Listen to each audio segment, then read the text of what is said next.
ለማዕበሉ መነሳት ንፋሱ ተጠያቂ አይደለም። ጥፋቱ ያለው የውሆቹ ተጠራቅሞ መጠበቅ ላይ ነው። ውሆች ያልተጠራቀሙበት በጠብታዎች የተነሳ ማዕበል የለም። የህዝቦችም ንቅናቄ ወንጀልነቱ እንደ ማዕበሉ ያስከተለው ጥፋት አይደለም። ግለሰቦች ራሳቸውን ለህዝብነት ማዋጣታቸው ግን ለማዕበሉና ለጥፋቶቹ መነሻ ነው። እኔ የግለሰብ ጠላት የለኝም።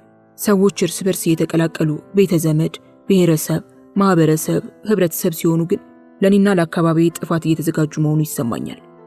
በተለይ ወደ ጥርቅማቸው ሲስቡኝ እውነተኛ ጠላቴ ይሆናሉ። ከጥርቅሙ ፈጽሜ እንዳርቅ ሙጥኝ ባዮች ተመድበውብኛል። ማቴዎስ፣ መጋዣው፣ ሶረኔ፣ ቸኮለ። መስኮቱን ከፍቶ የሲጋራውን ቁራጭ ወደ ጓሮ ወረወረና ሁኔታውን አጤነ። ሙጃዎቹ መድረቅ ጀምረው ነበር። ይህንን መስሪያ ቤት አንድ ቀን ሳላቃጥለው አልቀር እያለ በማሰብ የሲጋራዋ እሳት ታንሰራራ እንደሆን መጠባበቅ ጀመረ። በዚህ መካከል በሩ ላመል ተቆፍቁፎ በእርጋታ ተከፈተ። መንክር ፊቱን ሳያዞር ምን ፈልግሽ አላት። እናትክን ይባላል ግን ውሻ መሰልኩህ? ሸረሪት አላት በሆዱ። ለምንድን ነው ሸረሪት የምትለኝ? ከዛሬ ጋር 3ኛ ቀንህ። መንክር ተደንቆ ዞር ብሎ አያት። እስከ ዛሬ ያሰበ የመሰለ ያወራል ማለት ነው። የብደት ጅማሬ ይሆን ሲላው ጠነጠነ። ሶረኔ ድምቅምቅ እንዳለች ነበር። ቢጫ፣ ቀይ፣ ውሃ ሰማያዊ፣ ሮዝ፣ ብዙ ፈጣጣ ቀለሞች አይንን መድረሻ ያሳጣሉ። አጭር ጸጉሯን እሳት የመሰለ ቀይ ቀለም ተቀብታለች። ለምን መጣሽ? አንገቷን ቀለስ አድርጋ እጆቿን ደረቷ ላይ አሳስማ በትዝብት አየችው። ኖ አስተያየቷ ትዝብት አይደለም፣ ሐዘኔታ ነው። ምን አባቷ ታዝንልኛለች ይቺ ሸረሪት አለ። ከንፈር መምጠጥ የተቀላቀለበት የሐዘኔታ ድምፅ አወጣች። አውሬ። መንክር ከረጅም ቀሚሷ ጋር ዘመናዊ የቅዱሳን ስዕል መሰለችው።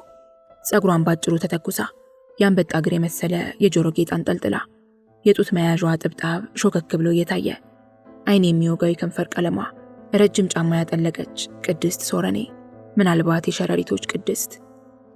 እሳቸው ይፈልጉሃል አለች ምክንያት ስላላት የተደሰተች መስላ። ማናቸው እሳቸው? አቶ አይችሉህም። የስማችሁ ብዛት የማን ስም ነው? አለቃህ አለች ጌታህ የሚል ድምጸት ቀላቅላበት። እሺ። የሥራ እድገት ደብዳቤውን አስታወሰ። በወርም በ2 ወርም አንዴ የሚያገኙት አለቃው እንደ ጠመንጃ ፈሙዝ ጠቦ በሾላፋቸው ቃላቶችን ሲተኩሱ ታየው። እሳቸውን ብቻ ነው እዚህ ግቢ በስነ ስርዓት የሚያናገረው። ሹመታቸው ሳይሆን ያለ ምክንያት ስለማያነጋግሩት መካከላቸው ላይ መከባበር አለ። እሺ ምን ቀረሽ በሚል አይን አያት። ደግሞ ሁሉንም ነገር ሰማሁ አለች። ወሬ አልፈልግም። ዘመድህን አፍቅርሃታል። አይን አፋር ሴት ከወንድሟ ታረግዛለች። ምን ትዘባርቂያለሽ? ለምንድን ነው በሰው ጉዳይ ገብተሽ ባልታጠበጅሽ የምትፈተፍችው? ብስጭጭት ታደረገው። ፊቷ ላይ አፈጠጠ። በአይኑ ወቅቱ ያዛት። እይታው እንደተበላሸ መስታወት ከግንባሯ በኩል አስረዘመበት። ወዲያው ደግሞ ግንባሯ ከቦታው ጠፍቶ ከላይ በወደቀበት ከባድ ነገር እንደተደፈጠጠ ሁሉ ፊቷ ገጭ ብቻ ሆነ። አይኑ የረጠበ መሰለው። ሸረሪት። አይዞህ አለች ሶረኔ ከቆመችበት ሳትነቃነቅ። ይሄ የሁሉም ታሪክ ነው። እኔም አልፌበታለሁ። በጣም ሲበዛ አይናፋር ነበርኩ። አውራ መንገድ ለሌሎች እንጂ ለኔ ተፈጠረ አይመስለኝም ነበር። አልጋማ እንዴት ተደርጎ የማላውቀው ሰው ካናገረኝ ሰውነቴ ሙሉ ውሃ ይሆንና ልብሴ ከአካሌ ጋር ይጣበቃል። በመጨረሻ ምን ሆነ መሰለህ?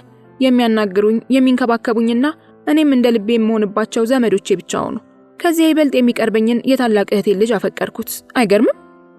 ብላ ፊቷን ከንፈር ብቻ የሚያስመስለውን የከንፈር ቀለሟን በጣቷ ድንበሩን ወሰነችና ገልመጥ ብላ በተከፈተው በር ቢሯን አይታደረገች።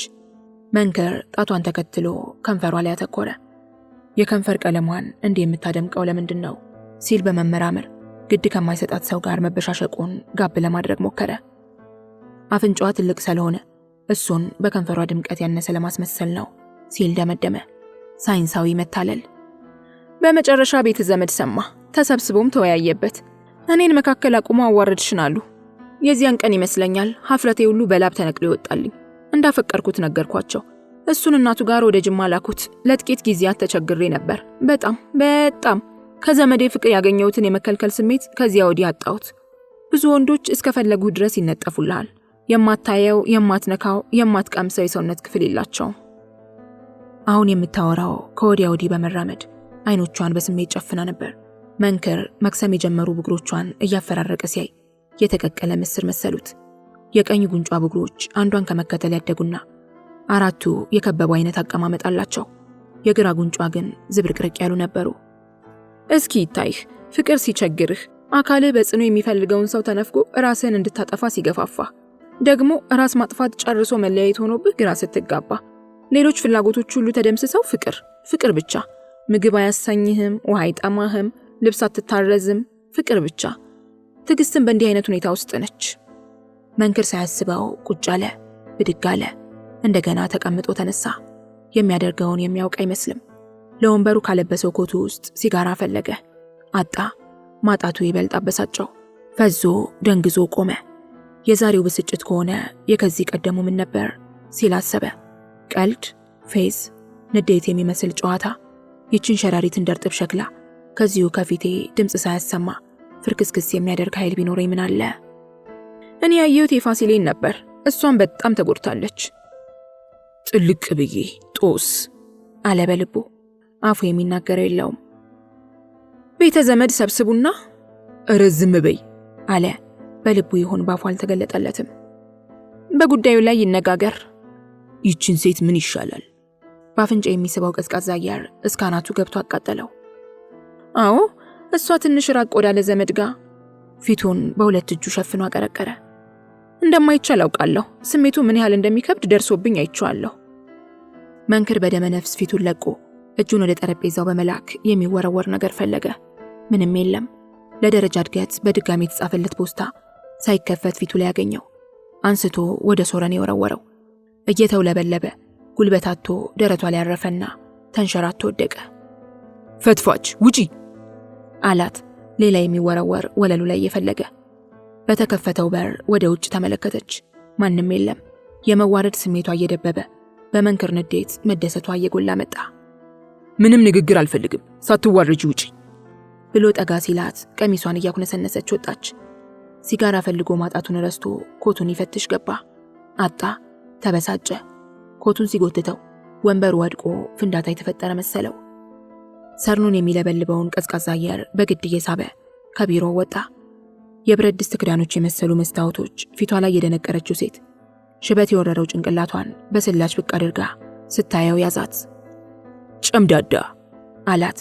ጭንቅላቷን ጎትታ ገባች። እነዚህን ሰዎች በጥላቻ ማራቅ አይቻልም ሲል አሰበ። ህዝቦችና የህዝብ ተስቦ ተሸካሚ ግለሰቦች ከፍቅር ጥላቻ፣ ከርኅራኄ ጭካኔ፣ ከመረጋጋት እብደት ይስባቸዋል። አክብሮታቸው የሚፈሰው ጨክኖ ላገኙትና ለማይመረምራቸው ነው።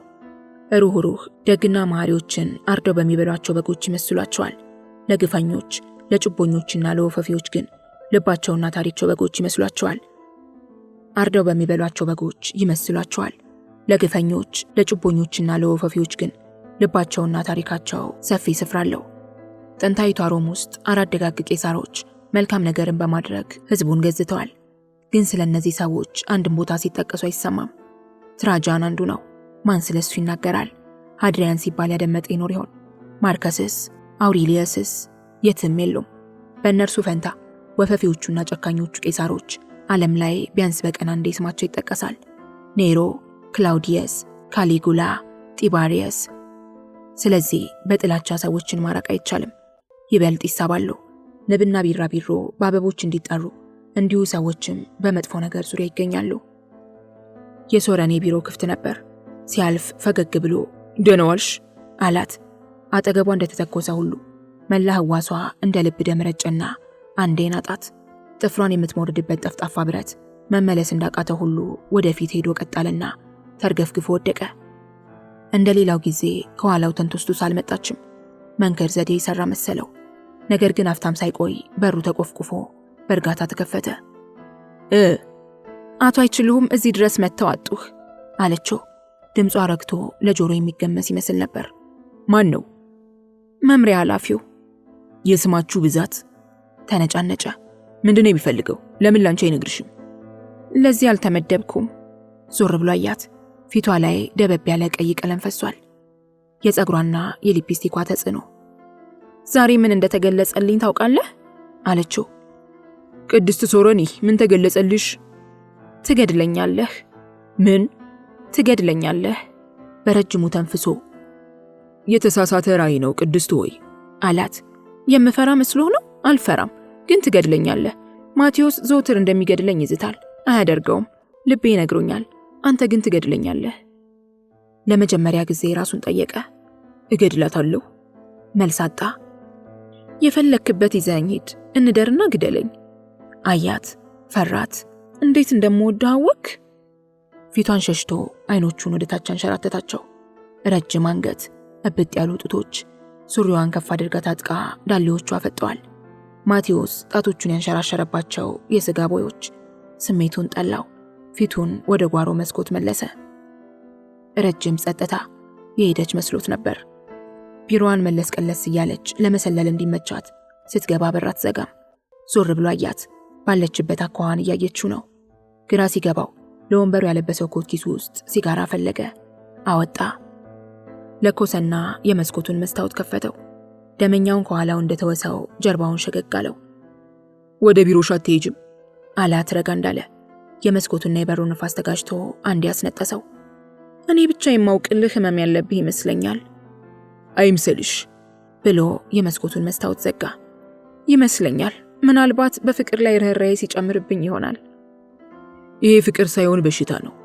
ተረጋግቶ ማነጋገሩ ወደማያውቀው ነገር ሲጨምረው ተሰማውና የመፈራገጥ ያህል ብስጭጭት አለ። ታከሚው፣ ይለቅሻል። እዘንልኝ። እዘንልኝ ምን ማለት ነው? አንቺ ይዘኝልኝ ካለሽ ወንድ ጋር ሁሉ ትሳሳሚያለሽ፣ ትተቃቀፊያለሽ፣ ትተኛለሽ። እዘንልኝ ማለት ምን ማለት ነው? ገላህን አውሰኝ ነው? እንደምንም ብለህ ብልትህን አቁመህ። አቃሰተች። የተወጋ ሰው ድምፅ። የት ነበር ይህን የሰማው? የትዕግስት ድምፅ። የትዕግስት፣ የስቃይ፣ የመጎዳት ድምፅ። ልለምንሽ፣ ውጭልኝ። ልለምንህ፣ አድምጠኝ። መስኮቱን ከፍቶ በቅጡ ያላጋመሰውን ሲጋራ ወረወረው። ሌላ ወጣ፣ ለኮሰ፣ ሳበ። የኔ ጌታ ስማኝ፣ የዘመድ ፍቅርን አውቀዋለሁ። ጨው የቀሰቀሰው ጥማት ነው። ቢጠጣ ሆድ ከመንፋት በስተቀር ጥም አይቆርጥም። ምን አውቀሽ ነው የምታወሪው? ክርኖን በሆዱ አግድሞ ሲያስተኛው እጁ ላይ አስደግፎ ሲጋራውን አፉ ላይ ደቀነ። አውቃለሁ ትዕግስትን እንደሚወድሽ ታውቂያለሽ ወይ ብያታለሁ። አውቂያለሁ ብላኛለች። እወዳታለሁ። ይሄ ምን? እንደሚያፈቅርሽስ ብያታለሁ። ወጋው፣ አስነጠሰው። መስኮቱን ለመዝጋት ዞረ። አውቃለሁ ብላኛለች። መንከር በዚያው ደርቆ ቀረ። አየህ አለችው። ድምጿ ፍጹም እንደተረጋጋ ነው። አንድ ጊዜ አያቴ የነገረችኝ የሀጣን ታሪክ አለ። ሌላውን አላስታውሰውም። በመሬት ላይ በጥርሱ የሚሸነግል ሸረኛ ሰው ነፍስ ናት። ሰማይ ቤት እንደተራበች በሚያስጎምጁ የፍራፍሬ ዛፍ ስር ቆማለች። ያ ፍሬ ለቁመቷ በጣም ጥቂት ርቀት ላይ የተንጠለጠለ ነው። ያቺ ነፍስ ለመቅጠፍ በተንጠራራች ቁጥር የእንጥርጥርነቷን ያህል ፍሬው ከፍ ይላል። ደክሟት ዝቅ ስትል ዝቅ ያለችውን ያህል ዝቅ ይላል። ስትቀመጥ ብትቆምም ወገቧ ጋር ሊደርስ በሚችልበት ርቀት ላይ መጥቶ ይወዛወዛል። ያ ፍሬ ለቅጣት የተሰቀለ በመሆኑ ያቺ ነፍስ መቼም አትቀጥፈውም። እና የዘመድ ፍቅርም እንደዚያ ነው። የሀጣን ፍሬ። በለዘበና ፍርስርስ ባለ ቃል ከኔም ከትዕግስትም ራቂ አላት። ትገድለኛለህ አውቃለሁ፣ ግን ካንተም ከትዕግስትም አርቅም። የሚሻልሽን እየነገርኩሽ። በሩ በኃይል ተንኳኳ። ሁለቱም ደነገጡ። መንከር የሚለውን አጣ። በሩ ክፍት መሰለኝ። እንዲህ ማንኳኳቱ ለምን አስፈለገ? አለው። ሶሪ ቦስ፣ ባክስቴ ቤት ለምዶብኝ ነው ብሎ አንቺ እስካሁን እዚህ ነሽ? አለ ወደ ሶረኔ ዞሮ። አንቺ አትበለኝ ትወጋለች። እሺ የኔም መቤት ስሚ፣ አቋረጠችው። ስሚ አትበለኝ። መንከር የሶረኔ እንዲህ መሆን ግራ እያጋባ ያያታል። እኔ፣ እሱ፣ ፍቅር፣ ጥላቻ። ሶረኔ እየጋለች ማቴዎስ ላይ አፍጣ። ትናንት ጠዋት ጨርሰናል እያለች በጀርባ ወደ በሩ አመራች። ከዛሬ ጀምሮ በዚህ አርዕስት ላይ ለመነጋገር ብትሞክር ስራዬን መስራት እንዳልቻልኩ አድርጌ ለአስተዳደር አመለክታለሁ። ወጥታ ሄደች። ማቴዎስ እንደፈዘዘ ማሰብ ጀመረ። መንክር በሲጋራ ጭስ አንድ አይኑን ጨፍኖ ይመረምረዋል። ቁጭ ብሎ የዋለበት ምናልባት የሚያደረበት ሱሪው ተጨማዶ በመሰብሰብ ዥንጉርጉር ካልሲውን ያሳያል። ጫማው አልተጠረገም። ከንፈሩንና ጫማውን አስተያይቶ አንድ ሆኑበት። ሶሪ ቦስ አለ ድንገት ባኖ። ሶሪ፣ የፍቅርንና የሥነ ጽሑፍን መጨረሻ በመለማመጥ ላይ ነኝ። መንከር ጠረጴዛውን ጓ አድርጎ መታና በአንክሮ ተመለከተው። ኦኬ ቦስ፣ እየረሳሁት ነው ብሎ ጉሮሮውን ካጸዳ በኋላ ሶረኔ ክፍቱን ትታው የሄደችውን በር ዘጋ። የምጽፈው ልብ ወለድ ሲጀመር የነበረ የጋለ ሞተር አጋማሽ ላይ እየቀዘቀዘ ይሄድና ገጸ ባህሪዎቹን ያሰብኩት ቦታ ሳላደርስ ይጠፋል። ምን ይሆን ችግሬ? ሰው እንዴት የእድሜውን እኩሌታ ለአንድ ልብ ወለድ ይሰጣል? ተቀምጦ ተከዘ። መንክር ሲጋራውን በኃይል ለብጦ ከጭሱ ጋር ተነፈሰ። ቦስ ሳትናደድ እናውራ፣ ባዶነት ይሰማኛል። በፊትም ሙሉ የሆንክ እየመሰለህ ነው። ማቴዎስ አይኖቹን አሸራሞ በቀዘዝ ታየው። በማቴዎስ እይታ መንክር ግራ ተጋባ። ዛሬ ሰው ሁሉ ምን ነካው ሲል አሰበ። ሲጋራውን ለብጦ በመስኮት ወረወረና ቁጭ አለ። ከሰዎች ምን እፈልጋለሁ? ለምንድን ነው የሚወራከበው? ፍርጃ ነው። ሁሉንም ነገር አጣው። ትላንት ገንዘብ ወስጄ ላክስቴ ብሰጣት አልቀበልም አለችኝ። ዳግም እኔን ማየት እንደማትፈልግ ገባኝ። ትናንት የመጨረሻውን ገጽ ጽፌ ሁሉም ነገር ሳይጠናቀቅ ቆመ። ትላንት ሶረኔ ሁለተኛ አጠገቤ አትድረስ አለችኝ። ትላንት 3 ተቸነከርኩ። ምራቅህን ዋጥ። ኦኬ ቦስ፣ የረሳሁት ነው ብሎ ፋታ ወሰደና አንተ የተረጋጋ ሰው ነህ፣ ሁሉም ነገር አለህ። ሁሉንም ነገር ስለማልፈልግ ነው ሁሉም ነገር ያለኝ የመሰለህ። ዩ አር ሶ ጂኒየስ። ሁሉ ጊዜም ራሴን ብቻ ከምመለከትበት ደወል ቤት አውርደህ ሌሎችን እንዳይ የምታደርገኝ አንተ ነህ። ዩ አር ሶ ስማርት። ያንተ ችግር ራስህን አለማየት ነው። ምንድነው የምትፈልገው? ከዚህ ኑሮ፣ ከዚህ ህይወት፣ ከዚች ምድር፣ ከዚህ ስራ ደፋር አይደለህምና ከነዚህ ጥያቄዎች ዘወትር ትሸሻለህ። ለዚህ ነው ኑሮ መቃበዝ ይሆን፣ ከንቱ መልከስከስ ይሆነው። የደፋሮች ፍላጎት አንድ ነው። እሱን ሲያጡ ይሞታሉ ወይንም ይገድላሉ አለና አዲስ ሲጋራ አውጥቶ ለኮሰና በረጅሙ ለብጦ አባትህ እናትህን ገድሏት የሞተው ለምንድን ነው? ዝም። ንገረኝ። ስለሚያፈቅራት፣ ስለምታፈቅረው አይደለም። ደፋር ስለሆነና ፍላጎቱን በምርጫ ስላሳከረው ነው። ምርጫው እናትህ ነበረች። እሷ ደግሞ ጥላው ለመሄድ ተነሳች። አንተ ብትሆን ድርሰትህን ለመጻፍ ትቀመጣለህ። በቃ ያንተ ነጠላ ምርጫ ምንድን ነው? ትዕግስት ናት። በሷ የመጣ ገድላለሁ፣ በሷ የመጣ ሞታለሁ፣ ደግሞ አሳይሃለሁ። ቦስ በቃ ውጣ፣ እየውሻከትክ ኑር። ውጣ ከዚህ። ማቴዎስ በሚቀጥለው ቀን ሶረኔን ገድሏት ራሱን አጠፋ። ዘመን በገነባብኝ 4 ግድግዳዎች መካከል ብቻዬን ነኝ። ቀይ ሽብሮች በዚህ ተሰለፉ ይላል የቃሊቲ ፖሊስ። ለአባብዬ የቋጠርኩለት ሳህን ቀኝ እጄን ሊገነጥለው ሲሆን ወደ ግራ ያዟዟርኩት። የአባብዬ ስንቅ ሲከብደኝ አልችለው ስል የከበደውንና አልችለው ያልኩትን ፍቅሩን የሚገልጽልኝ ይመስለኛል። ደስ ይለኛል። እኔ ያጠብኩለትን ነው ለ15 ዓመት እየለበሰ ያለው። በሻንጣ እንደተሞላ እግሬ ስር ተቀምጧል። ቢያንስ በምግብና በልብስ ንጽህና እንዲጎልበት አልሻም። ቀይ ሽብሮች በዚህ ፖሊሶቹ ሆነ ብለው የሚጠቀሙበት ቤተሰብን የመቅጫ መንገድ ይመስለኛል። የተራ ወንጀለኛ ቤተሰቦች እንኳን እንዴት ነው የሚያዩን? ቀይ ሽብር ነሽ? ያውቀኛል፣ ግን ሆነ ብሎ ይጠይቀኛል። ይህ ሁሉ ለኔ የቅድመ ዓለም ተረት ነው። ቀይ ሽብር፣ መኢሶን፣ ደርግ፣ መግደል፣ መገዳደል፣ ቀይ ሽብር ይፋፋም፣ ኢትዮጵያ ትቅደም፣ አናርኪስት፣ ፋሽስት፣ ህዝባዊ መንግስት፣ ጊዜያዊ ወታደራዊ መንግስት፣ አፈጮሌ፣ አድሃሪ፣ ቀልባሽ፣ ነፃ እርምጃ፣ ጆሮዬ መስማት ከመቻሉ በፊት የነበረ የቅድመ ዓለም ጫጫታ፣ አይኖቼ ብርሃን ከመጸነሳቸው በፊት የነበረ የኦሪት ዘፍጥረት ትርክምክም። እዚህ ውስጥ እኔ የት ነኝ? ያለኔ ምድር ባዶ አልነበረች፣ አንዳችም አልነበረባትም። በጥልቁ ላይ ጨለማ ነበረ። ሰውን በመልካችን እንደ ምሳሌያችን እንፍጠር። ያ ዘመን ለኔ ከዚህ በምን ይለያል? ቃየን ወንድሙን አቤልን አልገደለምን? የአባቴስ ከዚህ ብሉያዊ ትርክት በምን የሚለይ ነው? ግን ቃየን ወንድሙን ገሎ ሲሰደድ ልጅ ነበረው፣ ሴት ልጅ ነበረው የምትወደው። ቀይ ሽብር አይደለሽ? በግራ ተሰለፊ፣ ምን ይዘጋሻል? አለኝ የልጅ ማስፈራሪያ ልምጭ ይዞ። እግሮቼ መካከል ያስቀመጥኩትን ሻንጣ አንስቼ ግራውን ያስኩ። በዚህ በኩል የተሰለፈ በፖሊሶቹ አይታዘንለትም። አንድ ፖሊስ ብቻ ነበር የሚቀርበኝ። አንተን በሆንኩ እለዋለሁ። ለምን ይለኛል። አባቴ ንቅቅ። ዝም ይልና ባዘኔታ ያየኛል። ብትለቀው ምን ያደርጉሃል? እኔን በሱ ወንጀል ያስሩኛል ይላል። ለክፋት ሳይሆን አንቱ ማለት አያውቅም። አንተን በሆንኩ ልቅቅ አድርጌው እኔ ስር። ከአባቴ የጨቅላ ፍቅር ማገናዘብና ይሉኝታ የሌለው መውደድ ነው የጣለብኝ። አንዳንድ ጊዜ እንዲህ ነው። ፍቅር መጠለያችን ይሆናል፣ የዕለት ጉርስ፣ የዓመት ልብስ ጭምር። አባብዬ ግን ለኔ ከዚህ በላይ ነው። ዓለሜ። ለአንድ ሰው የሚበቃው ዓለም ምን ያህል ነው? ለኔ አባቴ ከመብቃትም አልፎ ተትረፍርፎልኛል። የተሟላ ዓለሜ ነው። ብሮጥ፣ ብሸመጠጥ፣ ጨርሶ የማልጋጫው የፍቅር አድማስ ሆኖ ከፊቴ ይነጠፋል። የራሱ ፀሐይ፣ የራሱ ጨለማ፣ የራሱ ቀን፣ የራሱ ሌት ያለው ዓለም። የምበላውን፣ የምጠጣውን፣ የምለብሰውን ሁሉ የሚያበቅልልኝ ዓለሜ። ጸደይ፣ በልግ፣ መጸው፣ አጋይ ሁሉም ያልተጓደለበት ዓለም።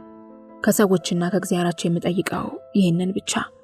የምተነፍሰው አየራቸውን እንኳን ተውላቸዋለሁ። አባቴን፣ ዓለሜን፣ ፍቅሬን ብቻ። ሳላስበውን ባይወረደ ሻንጣውን እግሮቼ መካከል አኖርኩት። ስንቁ ግን ይክበደኝ። ብዙ የተሸማቀቁና አንገታቸው ጎብጦ የደረቀባቸው ሰዎች ከፊቴና ከኋላዬ ተሰልፈዋል።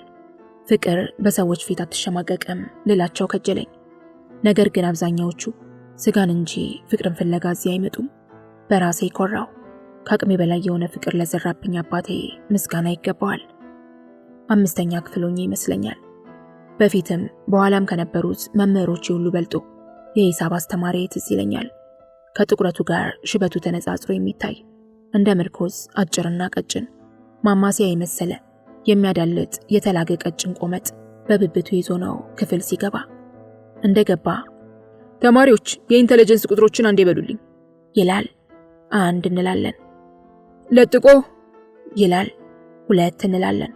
ለጥቆ ይላል። በዚህም ቅጥል ስሙ ለጥቆ ሆነ።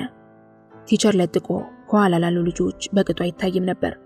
ሽበት የወረረው ጸጉሩ ከወዲያ ወዲህ ሲል የምታስካካ ገብስማ ዶሮ በልጆች ጭንቅላት ላይ ስትሄድ ይመስል ነበር። አንድ ቀን የቤት ስራ ሳልሰራ ክፍል ውስጥ ተገኘው። ለጥቆ ደግሞ በዚያች እህቱ በምትመስል አምሳያ ቆመጥ የቤት ስራ ያልሰሩ እጆች ላይ ከንፈሩን ነክሶ ይወርድባቸዋል። የተለመደ ቢሆንም እንደ ክፉ ቀን ዕጣ ሆኖ በፍርሃት መዳፌን ያሸሸው መስሎኝ እጄን ዞር አደረግኩት። አንገቴ ቋ ሲል ተሰማኝ። በጩኸት ክፍሉን አደበላለኩት። ለጥቆ መጀመሪያ ስቀብጥ መስሎት በቁጣ ዝም ሊያሰኘኝ ሞከረ፣ ግን አልሆነለትም። ላብ እያሰመጠኝና እየደከመኝ መጣ። የትምህርት ቤቱ ክሊኒክ ሄጄ ብታከምም ህመሙን ስላልቻልኩ ወደ ቤቴ ሰደዱኝ። አባቴ የሚሆነውን አጣ። ወዲያውኑ ወደ ትምህርት ቤት ሄደ ይመስለኛል። ብቻ በችኮላ ወጣ። የሆነውን ሁሉ የተገነዘብኩት ከሳምንት በኋላ ተሽሎኝ ወደ ክፍል ሲሄድ ነበር። ለጥቆ ተገጣጥቦ በደረቀ ቁስል ፊቱ ኮረኮንቹ ወጥቶ ጉልበቴ ላይ ተደፋ። ይቅርታ አድርጊልኝ አለኝ። ያወቅሽልኝ የተማርሽልኝ መስሎኝ ነው አለኝ። ደነገጥኩ። ተማሪዎች ሁሉ እኔን በጥላቻ ያዩኛል።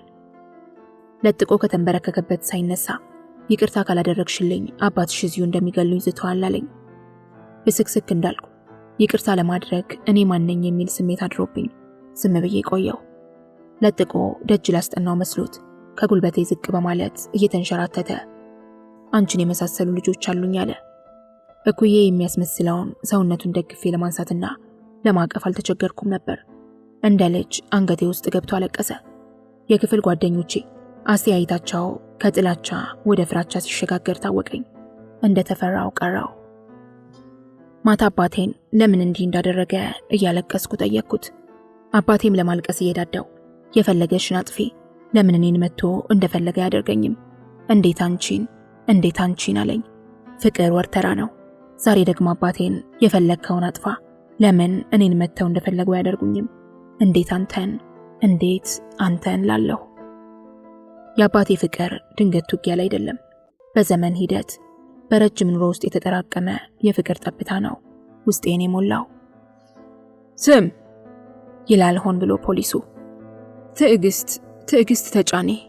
ያውቀዋል ግን ይሰማዋል። የምትጠይቂው? ተጫኔ አፋርደው። ቀይ ሽብር ነው? ዝም እላለሁ። ያውቀዋል ግን ይጠይቃል። ገላምጦኝ መዘግብና እዛ ይላል ወደ ግራ እያመለከተ። ያጣና አግዳሚ ላይ ይቀመጣለሁ።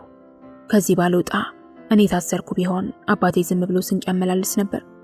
ለማስፈታት እየታገለ ይሞታታል እንጂ በፍጹም እንደኔ ምግብ ይዞ አይንጋፈፍም። አሁን እንኳን እዛም ሆኖ እኔን ከስሜት ጉዳት ለመጠበቅ ይሞክራል። ቀጠሮ ሲኖረው ፍርድ ቤት ከተያየን ምን ታደርጊያለሽ ይለኛል። ሲገባ አትግቢ ይለኛል። ሲመሰከርበት ሰምቼ እንዳልጎዳ። ምስክርነት እንደ ስለት የማሰቃየት ጠባይ እንዳለው የተረዳሁት ያኔ ነው። ይሸነትራል። ያለችውን ያላደገች የተስፋ ሽል ያስወርዳል። የህይወት ማህፀን እንዳላፈራ ሁሉ ባዶ ይሆናል። ያን ቀን እያለቀስኩ ከፍርድ ቤት ደረስኩ። ጉልበቴ ያለማቋረጥ ለ2 ቀን ተብረከረከ። አባቴን እንኳን አንድ ተራ ሰው ራሱ የፈጠረው እግዚአብሔር የኔን ያህል አያውቀውም። ቢያውቀውማ ከሰማይ ሰማያት ወርዶ ይግባኝ ይጠይቅለት፣ ጠበቃ ይቆምለት ነበር። ትዝ ይለኛል 13 ወይም 14 ዓመት ቢሆነኝ ነው። ድንገት ሌሊት ከእንቅልፌ ነቃሁ። ሰውነቴ ካንሶላው ጋር መዋሃድ አቅቶት ያዳልጠኝ ጀመር። ደግሞ ጭኖቼ ተጣብቀዋል። ግራ ተጋባሁ። የራስጌ መብራት እንደበራ ቢሆንም የሆነውን ማወቅ አልቻልኩም ነበር። ትልቁን መብራት አበራሁት። ከብርሃኑ ጋር ቷ ያለ ድንጋጤ መታኝ። የመሞት ነገ የማልደርስ መሰለኝ። እየሮጥኩ ወደ አባቴ በደም የተበከለ ቢጃሜን እያሳየሁ ደማው አባብዬ መሞቴ ነው አልኩት እየተንቀጠቀጥኩ። አባቴ በዚያ በሌሊት መኝታ ክፍል ውስጥ መጽሐፍ ያነብ ነበር። መጀመሪያ ያልተገናዘበ ድንጋጤ ወረደበት። ምን ሆንሽ እያለ ተነሳ።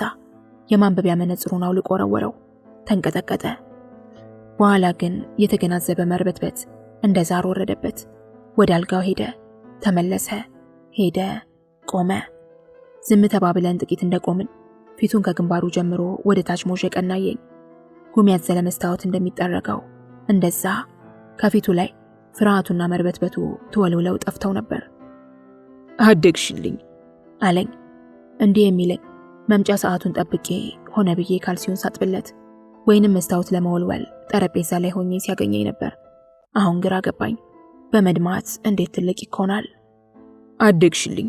ሴት ልጆች ሲያድጉ ድንገት ይደማሉ። መውለድ ተፈቀደላቸው ማለት ነው። ነይ ብሎ ከነደም ያቀፈኝ። ሳያጥበኝ ጭኑ ላይ ያስቀመጠኝ።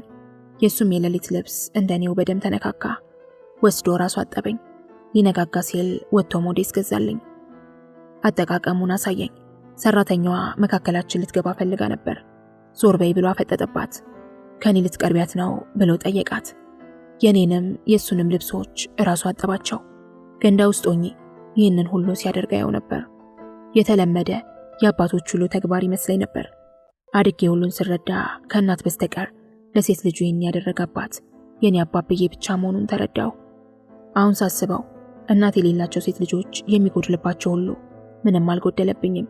አባብዬ እናትም ጭምር ነው። ቅመሱ ይላል ፖሊሱ ከስንቁ ላይ። ከውስጥ ከስር እስኪ። ለአባብዬ ጥሩ ምግብ መስራቴን የማረጋግጠው በዚህ ሰዓት ነው። አፌ ላይ ያጣጣምኩ ስቆይ ፖሊሱ በጥርጣሬ ዋጩ እስኪ አፍሽ ምላስሽን ወደ ውጭ ይለኛል። እዚህ ከመጣው አባቴን ከማግኘቴ በፊት ደስ የምሰኘው በዚህች ጊዜ ነው። አባቴ በመርዝ እንዳይሞት እንዲህ የሚጠብቁት መሆኑን ስረዳ እነሱም አይገድሉትም የሚል ተስፋ ሽል ሆኖ ልቤ ላይ ይላወሳል። በአባብዬ ሰማይና ምድር ስር እገኛለሁ። ሲያስብ የሚያተኩርበት ሰማይ የነተበና ወደ ነጭነት እያደላ መጥቷል። ሲተክስ የሚጫጭራት ምድር ያረጀ ውሻ ገላ መስላ የፎከተች ትሆናለች። እኒህ ሰማይና ምድር ናቸው አባብዬ የሚተነፍሰውን ድስትና መግላሊት ሆነው የያዙት ብቸኞቹ ዘመዶቻችን። እኔን አጅበው አባብዬን የሚጠብቁት እነርሱ ብቻ ናቸው። እንደ አንዳንድ ዘመደ ብዙ ጠያቂዎች አይንጫጩም። ዝም ብለው እኛን ማየት ያስደስታቸዋል። ሰማይ፣ ምድርና አየር፣ ሌላ የለንም። እኔ እሱ ጠያቂ፣ እሱ የኔ ጠባቂ። አንዳንድ ጊዜ ይሄ ነገር ለዘመናት እንደተመገብኩት ሽሮ ወጥ ይሆንብኝና መቀየር ያምረኛል። ግን ሰው እንደ ምግብ በገንዘብ ብቻ አይገኝም። የሩቅ ዘመዳችን መንክሬም ለኔና ለአባብዬ ያለው የሚያስገርም ደንታቢስነት ነው። ከኛ የሚፈልገው መጠለያ ብቻ ነው። ትንሽም አባብዬ ከታሰረ በኋላ ማዘንና መውደድ ፊቱ ላይ ማንበብ ጀምሬያለሁ። ባይሆንስ ምን አደርጋለሁ? ሲከፋኝና ጭንቅ ሲለኝ መፍሰሻ መንገዱ እንደተከተረ ውሃ እሱ ጋር ደርሼ ቆማለሁ። የት ሄዳለሁ? መንክሬ በዚህ ሰዓት አሳፍሮኝ አያውቅም። እንደ መርበትበት ይልልኛል። መንክሬ በእንዝላል እናት ስር ያደገ ትንሽ ልጅ ይመስላል። በኋላ የሚረሳው ነገ የሚተወው ጊዜያዊ ንዴት ያለበት ትንሽ ልጅ ግን ነገም ያው ነው። በሚቀጥለው ቀን ሁሉንም ረስቶ እየሳቀ የሚመጣ ይመስላል። ግን ሁሌም ያው ነው። ስር በሰደደ የትንሽ ልጅ መከፋት ተለክፏል እያልኩ አስባለሁ። የመልኩ ማማር ይሆን ዘመናዊ ጥላቻውን ጊዜያዊ ያስመሰለው? ብዙ ነገር ላወራው ፈልግና ንዴቱ ይለፍለት፣ ጥላቻው ይስከንለት እያልኩ ትቼው ይሄዳለሁ። ፊቱ ግን ጸደይ እንደተነፈገው ምድር ዘላለም እንዲጨቀይ ተፈርዶበታል። መንክሬ ሲያልፍና ሲያገድም በግዴለሽነት እንደሚያይ ለሱ የአይኑ ደንቃራ ብቻ ለመሆኔን ያወቅኩት አባቴ የጥፋተኝነት ብያኔ ተሰጥቶት እንዲከራከር የተወሰነበት ዕለት ነበር። አለቀስኩ። እናም መንክሬ ጋር ደወልኩ። ከጠበቅኩት በላይ ስሜቱን መቆጣጠር ተሳነው። የትነሽ እያለ ወተወተኝ። ልደታ አካባቢ እንዳለው ነገርኩት። ወዲያው ከመስሪያ ቤት መኪና አስፈቅዶ ሲከንፍ መጣ። የመጣው ብዙ ሊያወራኝ ይመስል ነበር፣ ግን ዝም ብሎ ሲያየኝ አመሸ። እየቆየ አታልቅሽ እያለ ያዘኝ እንደነበር አስታውሳለሁ። አምሽተን ቤታችን ገባን። ከዚያች ቀን ጀምሮ መንክሬ አንድ የምድረ በዳ ማረፊያ ጥላዬ መስሎ ይታየኝ ጀመር። ወደ አባቴ በማደርገው ረዥም ጉዞ መካከል ጥላውን አንዘርፎ ፍሬውን አንዠርጎ አረፍ ብዬና ለአባቴ ስንቁን ቋጥሬለት እንደሄድ ለእኔ ከዚህ በላይ ምን ውለታ ማድረግ ይቻላል? ለ5 ዓመት ሳይቸግረኝ አባቴን የጠየቅኩት እኮ በመንክሬ ነው። እሱ ባይኖርስ? አትጠራጠሩ፣ ከሁሉም አስቀድሜ ራሴን አጠፋ ነበር። አባብዬ አንዳንድ ጊዜ የኔ ሁኔታ ግራ ሲያጋባ ይመስለኛል። እንደ ካቲካላ ቀዝቅዞ የሚፋጅ ንግግሩን ጣል ያደርጋል። ይቻለም ደግ በመሆን ብቻ ይኖርባት። በመስጠት ብዛት የማታረኪው አያሌ መቀበል ድዌ አለ። ስጋሽን ብትሰጪው ነፍስሽ ላይ የሚያፈጥ ብዙ ይሉኝታ ቢስ የተሰገሰገባት መጥፎ ቦታ ናት ይቻለም ይልና ከብዙ ትካዜ በኋላ በዚህ ዓለም ለመኖር ስለ ራስሽ ጠንቅቆ ማሰብ ዋስትና ነው። ለማንም ስታስቢ ብታድሪ ማንም ስላንቺ ደንታ አይሰጠውም። በተኩላዎች መካከል በግ አድርጌ ያሳደግኩሽ እየመሰለኝ ነው። የተኩላዎች ቀለብ ላለመሆን ተኩላነት ቢያቅትሽ የተኩላዎችን ባህሪ ጠንቅቀሽ በማወቅ ራስሽን ልትጠብቂ ይገባል። ምን ማለት ነው ላለው? ምን አነበበብኝ? ምን ተገነዘበብኝና ነው እንዲህ ያለኝ? ይሄ የአባቴ ንግግር በአስከፊ መልኩ የመጣብኝ ከመንክሬ ጋር በተነጋገርን ጠዋት ነበር። መንክር ያለ ርህራሄ ስለ ሰዎች ነገረኝ። ህመሙ በትኩሳት የውስጥ ደዌው በትውከት እንዳጣደፈው ሰው ሆኖ ነበር። ይህን ሁሉ መጥፎ ነገር ይዞ መኖሩ አሳዘነኝ። እናትሽ የሚላት ሴት በውስጤ ገብታ ልትቀረቀር ብዙ ተገዳደረችኝ። ግን እውነት በተረት ይለወጣል። ተጨባጭ ነገርስ በቅዠት ይተካል። አባብዬ ለኔ እውነቴ፣ በውስጤ የፈጠረውን ፍቅሬ ተጨባጭ ነው። እንዴት ታዲያ ቅዠት መሰል ህልውና ባላት የተረት ዓለም ሰው አባቴን ከውስጤ ገፍትሬ ላስወጣው? የተጫን ያፋረው ጠያቂዎች ቶሎ ምላሽ የምሰጠው ይህን ጊዜ ነው። እርበተበታለሁ። ፍቅሩን ያውም የተከለከለ ፍቅሩን በግንባር ሲያገኝ ብርክ የማይመታው ማን ነው? አቤት። ድምፄ ለራሴ ያስተጋባብኛል። ከአባብዬ ጋር እግሬን አጥፌ ቁጭ ብዬ ላወራ ነው፣ ላለቅስ ነው፣ ላስጨንቀው ነው። ከርቸሌ የነበረ ጊዜ እንደ ኮርማ አጥንት የወፈረ እንጨት መካከላችን ተጋድሞ አያገናኘንም ነበር። አሁን ግን እዚህ አያይዘው ይለቁንና በአይነ ቁራኛ ያዩናል። ልጆኜ ለጥምቀት ጃን ሜዳ የወሰደኝ ከረሜላ፣ ሸንኮራ፣ ማስቲካ ይገዛልኝ ያህል ሆኖ ይሰማኛል። እኔ አንሳለሁ፣ እሱ ይገዝፋል። የፍቅር አይኑ በእኔ ላይ ያንዣብባል። ከባድ ስንቄን እንደያዝኩ ሻንጣውን በግራ እጄ አንጠልጥዬ እስረኞችና ጠያቂዎቻቸው ወደሚላቀሱበት ሰፊ ክልል አለፍኩ። እስከ ዛሬ ላባብዬ እንደናሳስብለትና ስሰራለት ነበር። አሁን ልጄ መሆኛዬ ሰዓት ደረሰ። ልጅ መሆን፣ በአባት ጥበቃ ስር መዋል፣ በአባት ቁጥጥር ስር መንቀሳቀስ። ልጅ ሆኜ አባቴ ትኩረት የነፈገኝ ከመሰለኝ ሆነ ብዬ በጠብጠዋለሁ፣ ዕቃ ሰብራለሁ፣ አጠፋለሁ። አባብዬ ንድድ ይለውና በግራ እጁ ቀኝ እጄን ለቀም ያደርገዋል። በቀኝ እጁ ቀበቶውን ይፈታል። አለቅሳለሁ። እንደው እንዲህ አሳረርሽኝ እያለ መኝታ ቤት ካለን ይዞኝ ወደ ሳሎን ይወጣል። የመግረፊያ ቦታ እየፈለገ ነው። እጄን ይዞ ችኩል እያለና በቀበቶ የገዛ ጭኑን እየገረፈ ከሳሎን ወደ እኔ መኝታ ክፍል ይዞኝ ይሄዳል። ከዚያም ይወጣል። ወደ ባኞ ቤት ይዞኝ ይገባል። ይወጣል። ዕቃ ቤት ይዞኝ ይገባል። ይወጣል። ግቢውን ይዞኝ ይዞራል። መልሶ ይገባል። ይህ ሁሉ ሲሆን እኔን የሚገርፍበት ቦታ እያማረጠ ነው። መጨረሻ ፊት ለፊቱ ያቆመኝና ሳለቅስ ዝም ብሎ ያየኛል። ላቅፋው እጆቼን ዘርግቼ ስጠጋ ገፋ እያደረገኝ ዝም ብሎ ያየኛል። በመጨረሻ አቅፎ እያንዘላዘለ ወደ ቤት ይገባል። ቅጣቴ ይኸው ነው። አባብዬ እኔን ለመግረፍ ቤታችን ውስጥ አይደለም ዓለምን ቢዞር ቦታ አያገኝም። መጣ። በሱ በኩል ያለውን ስሜት ባወቅኩ። እየገረጀፈ ነው ልበል። በችኮላ ሲራመድ ጡቱና ሆዱ ከፍ ዝቅ ይላል። ያልተመጠነ ቁመቱ ወደ ማጎብደድ እየተለወጠና እያጠረ ነው። አፉን የከበበው ጺሙ በሽበት ተወጥሯል። እንደ አሮጊቶች ሻሽ ከወደፊቱ የተቆለለ ኮፍያ አጥልቋል። የማጥብለትን ልብስና ባዶ የስንቅ ሳህን በፌስታል አድርጎ እንደያዘ ነው። ሁል ጊዜም ሲመጣ ካየሁት ወደሱ አልሄድም። የደረስኩበት ቦታ እግሬን አጥፌ ቁጭ እላለሁ። ቁጠባ የሌለው ፈገግታ ፊቱ ላይ ይነበባል። ምን አለ ባይለዩን፣ ምን አለ ባይነጣጥሉን። ሰዎች ሁሉ ከኛ ተቃራኒ ሆነው መክሰስ መውቀሳቸውን የሚያቆሙት መቼ ይሆን? መንክሬስ አባቴን ይቅር የሚለው መቼ ነው? ያወራውን ይደግምልኝ ይሆን? የረሳውን አስታውሶ ይተርክልኝ ይሆን? ስለሺ ጥላቻ አንድ ጥርኝ ፍቅር ሚዛን አይደፋምን? የሰው ልጅ ምህረት የት ነች? አባብዬ ቡና አይነት ነጠላ ጫማ አጥልቋል። ስላቀረቀርኩ ከጉልበቱ በታች ይታየኛል። ፈጣን እግሮቹ ማመንታት ታየባቸው። መግፋት ያቃታቸው የአየር ግግር ከፊታቸው እንደተደቀነ ሁሉ እግሮቹ አቃሰቱ። ቀና ብዬ አየሁት። ማመንታቱ ፊቱንም ረቶታል። ፈገግታው ጠፍቶ በቦታው ጥርጣሬ ተተክቷል። አልተነሳሁም። አቀርቅሬ ቀረው። ፊቴ ላይ ምን አነበበ? እንደ ድንገተኛ ዝናብ የወረደብኝን የመንክሬን ታሪክ በግዴለሽነት ፎጣ ደራርቄ የተገላገልኩት መስሎኝ ነበር። እንዲያ ቢሆን አባቴ ከፊቴ ላይ ባላነበበ። ሌላ ምንም ሊሆን አይችልም። ካለፈው ሳምንት ጥየቃ በኋላ የተለወጠው ይኸው ያን ተረት መስማቴ ብቻ ነው። ምን አደረግኩ እግዚአብሔር? ከውስጤ የቀረ ነገር አለ። ቀና ብዬ አባብዬን ማየት አልቻልኩም። እግሮቹ ወደፊት ለመራመድ የሚያደርጉትን ሙከራ በተስፋ መቁረጥ ያቆሙት ይመስለኛል። ያላመንኩት ግን በተረከዞቹ እያፈራረቀ ወደ ኋላ መጓዙን ነበር።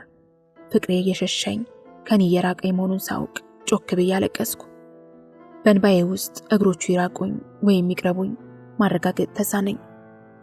ዘወትር እምልና ፈራ የነበረው የሰዎችን የበቀል ፍርድ ቀን ነበር። በእኔና በአባብዬ መካከል የተዘረጋው የፍቅር የመውደድና የአለኝታ መመላለሻ ደም ስር በበቀል ሰይፋቸው የሚቀላበት ቀን ዘወትር ያባትታኝ ነበር።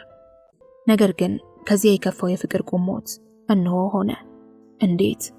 ፍቅር በሐሰት ሳይወነጀል፣ ሳይገረፍ፣ ፊቱ ላይ ሳይተፋበት፣ መስቀሉን በአደባባይ ተሸክሞ ወደ አቀበት ሳይጓዝ፣ ሳይቸነከር፣ ሳይጠማ በከንቱ የቁሞትን ይሞታል። እንዴት? መረር ያለ ለቅሶን አለቀስኩ። አይሞትም። የማውቃቸው እጆቹ ትከሻዬ ላይ ያረፉ። ጀርባዬ ደረቱ እቅፋት ውስጥ ሰጠመ።